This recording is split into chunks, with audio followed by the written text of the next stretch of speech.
सुबह के 7 साढ़े 7 के करीब हमने अयांश सिंह और आलोक सिंह को लेकर एक खबर चलाया, जिसमें हमने बताया कि किस तरह डेहरी ऑन सोन तक सफ़र करके एक्सपोज बिहार सच जानने के लिए पहुंचा था। और जो सच सामने आने के बाद मैंने सवाल पूछा, उसके बाद मुझे कई गालियां भी मिली और कई प्रोत्साहन भी कि आप बढ़िया काम कर रहे हैं, आप सच दिखा रहे हैं। और मैंने साथ में ये भी कहा था कि 11 बजे एक बड़ी खबर सामने आने वाली है और आलोक जी, अयांश के पिताजी, हमें वो खबर देने वाले हैं। कई लोग उस खबर का इंतज़ार कर रहे थे और इससे पहले कि हम एक ऑडियो जारी करते अपने फेसबुक पे, ऑडियो जारी करने के 1 घंटे बाद एक खबर और आता है मार्केट में कि अयांश के पिता आलोक सिंह जी रांची के कोर्ट में आत्मसमर्पण कर देते हैं। उनके साथ एक पत्रकार भी रांची तक गया था, वही पत्रकार जो 1 महीना से अयांश को 24/7 कवर कर रहा है। हमने भी उस वीडियो को देखा। वीडियो को देखने के बाद मुझे लगा कि शायद अभी भी मामला सुलझा नहीं है।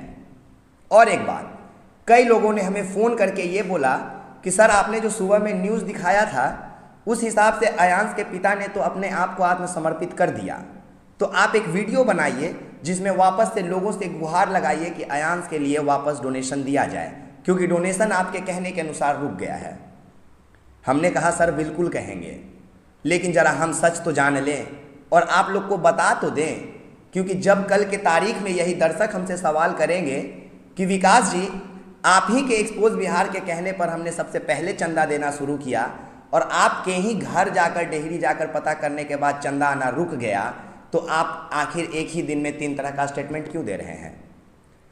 हमने कई फ़ोन कॉल सुबह से अटेंड किया, कई सबूत मेरे हाथ लगा और कई बच्चों के भविष्य खराब कर देने की बात सामने आई आलोक जी के द्वारा। चलिए हम फिर से उसी बात पे आते हैं कि आलोक जी के साथ एक पत्रकार रांची तक चल के गया, ये बताने के लिए कि आलोक जी आत्मसमर्पण कर रहे हैं।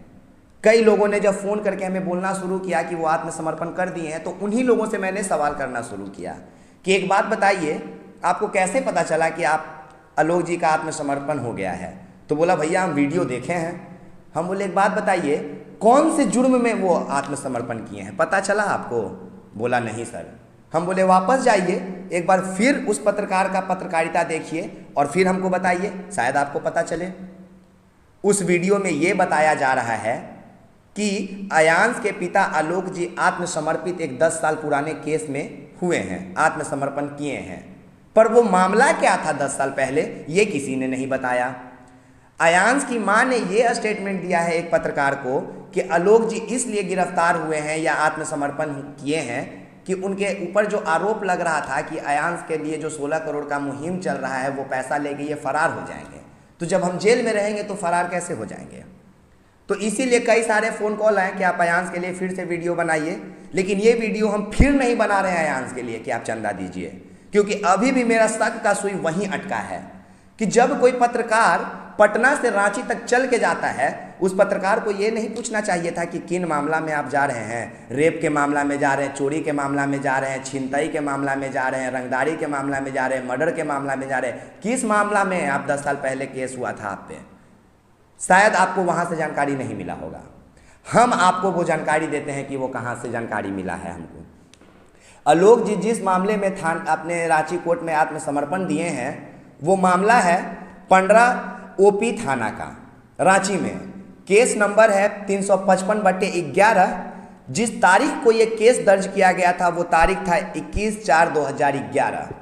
चार्जशीट था, जो चार्जशीट नंबर है वो है 112/11।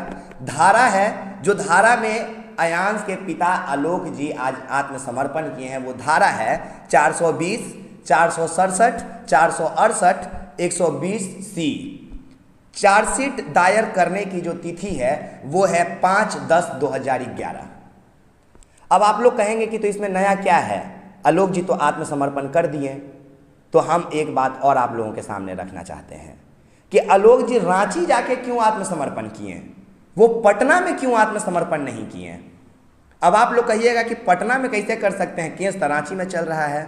गलत, केस पटना में भी चल रहा है। हम बताते हैं, पटना के एसके पुरी थाना में, जो कि एन कॉलेज के अंदर में थाना है, उसमें 20/12 का केस दर्ज है। उस समय राकेश दुबे जी डीएसपी थे सचिवालय के। इस मामले में आलोक की गिरफ्तारी भी हुई थी। यहाँ भी 420 का मामला दर्ज है, बच्चों के भविष्य खराब करने का मामला दर्ज है। वही कनेक्शन है जिसका कनेक्शन रांची से है। बोरिंग रोड में जो इनका ऑफिस था एसके पुरी थाना में जहां केस दर्ज हुआ है, तो क्यों एसके पुरी थाना में दर्ज हुआ? क्योंकि इनका जो ऑफिस था पटना के बोरिंग रोड में वो था सुशांत भवन में।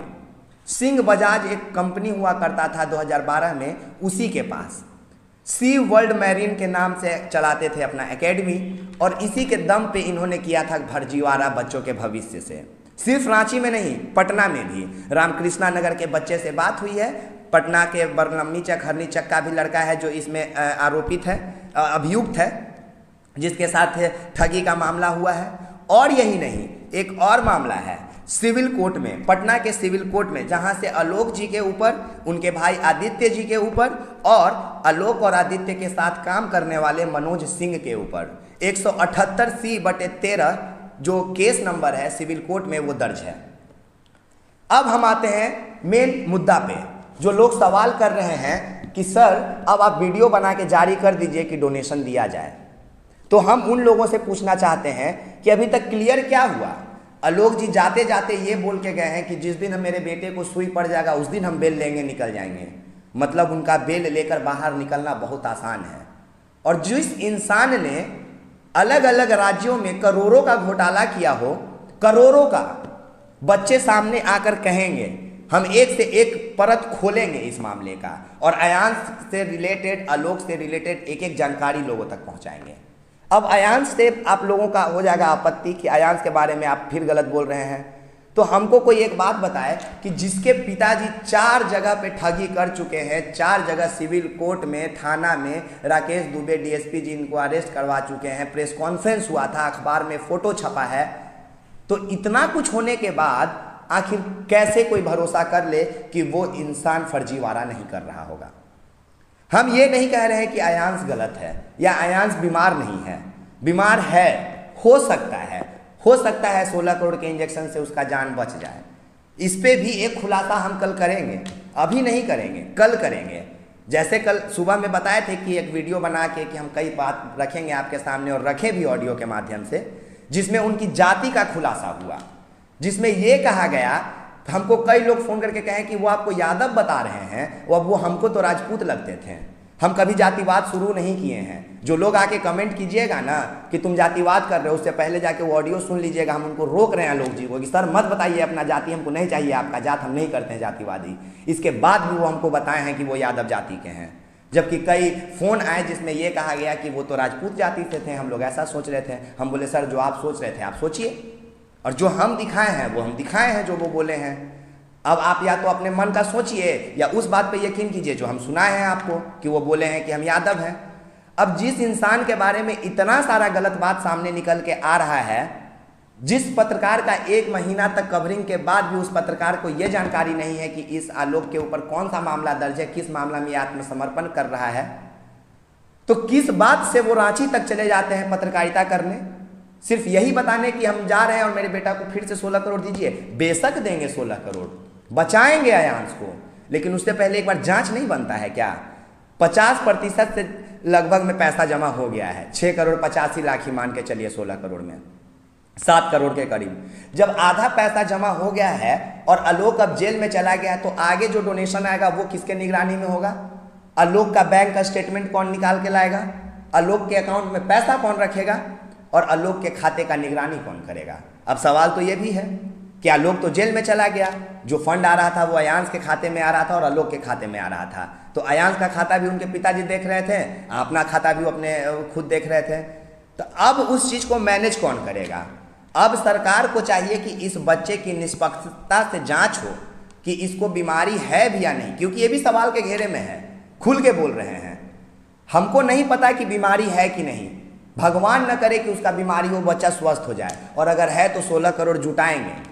लेकिन सरकार को चाहिए कि इस पर निष्पक्षता से जांच हो। एक एक रुपए बिहार के भावनाओं से जुड़ी हुई है इसमें। जो लोग एक एक रुपए का चंदा दिए हैं, ऐसे ऐसे लोग इसमें चंदा दिए हैं जिनको खुद एक वक्त का खाना नसीब होता है, या हो सकता है नहीं भी होता होगा।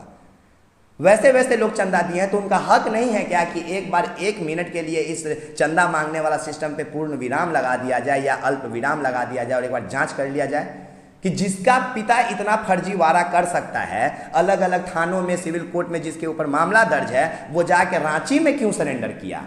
पटना में करता क्या? इसलिए पटना में सरेंडर नहीं किया क्योंकि उसका एक और पोल खुल जाता? तो पोल तो सर हम ऐसे भी आपका खोल देंगे।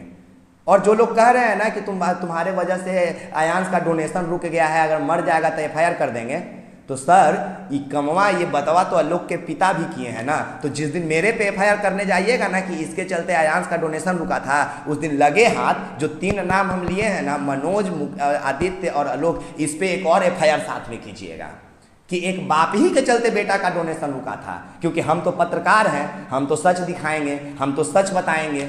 और अगर आप कहिएगा कि किसी का जान बचाने के लिए, चाहे चंदा मांगने के लिए हम झूठ का सहारा लें, तो माफ़ कीजिए, हम नहीं लेंगे। वो साबित कर दे।